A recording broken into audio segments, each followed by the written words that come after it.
கும்பகோணம் அருகே சுவாமிமலை சுவாமிநாத ஆலயத்தின் திருத்தேரோட்டம் வெகு விமரிசையாக நடைபெற்றது. முருகப்பெருமானின் அறுபடை வீடுகளில் 4ஆம் படை வீடான சுவாமிமலையில் சித்திரை பெருவிழாவை முன்னிட்டு நடைபெற்ற திருத்தேரோட்டத்தில் ஏராளமான பக்தர்கள் பங்கேற்று தேரை வடம் பிடித்து இழுத்தனர். வள்ளி தெய்வானை சமேத முருகப்பெருமான் சிறப்பு மலர் அலங்காரத்தில் எழுந்தருளி பக்தர்களுக்கு காட்சியளித்தார்.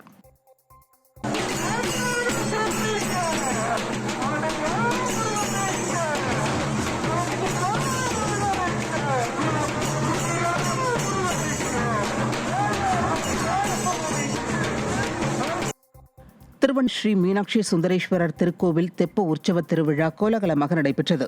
வருடந்தோறும் வெகு விமரிசையாக நடைபெறும் சித்திரை திருவிழா இந்த ஆண்டும் சிறப்பாக நடைபெற்றது. மீனாட்சி சுந்தரேஸ்வரர் சிறப்பு அலங்காரத்தில் வீதி உலா முடிந்த பின்னர் தெப்பக்குளத்தில் வண்ண விளக்குகளால் அலங்கரிக்கப்பட்டிருந்த தெப்பத்தில் எழுந்தருளி பக்தர்களுக்கு அருள் பாலித்தார். காஞ்சிபுரம் கச்சபேஸ்வரர் ஆலயத்தில் சித்திரை திருவிழாவையொட்டி நடைபெற்ற முறுக்கடி சேவையில் சுவாமிகள் ஒன்றாக எழுந்தருளி அருள் பாலித்தனர். காஞ்சிபுரத்தில் உள்ள பிரசித்தி பெற்ற கச்சபேஸ்வரர் திருக்கோவிலில் சித்திரை திருவிழா கடந்த 16ஆம் தேதி கொடியேற்றத்துடன் தொடங்கியது. இந்த விழாவின் 9வது திருநாளில் கோவில் வரலாற்றை விளக்கும் முறுக்கடி சேவை நிகழ்வு நடைபெற்றது. இதில் கச்சபேஸ்வரர் சுவாமியும் சுந்தராம்பாள் அம்மையாரும் ஒன்றாக எழுந்தருளி பக்தர்களுக்கு அருள் பாலித்தனர்.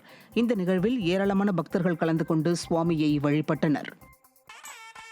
தஞ்சாவூர் மாவட்டம் திருவையாற்றில் ஐயாரப்பர் ஆலய சித்திரை திருவிழா வெகு விமரிசையாக நடைபெற்றது. அறம் வளர்த்த நாயகி உடனுரை ஐயாரப்பர் ஆலய சித்திரை திருவிழாவின் முக்கிய நிகழ்வான சப்தஸ்தானம் விழா துவங்கியது.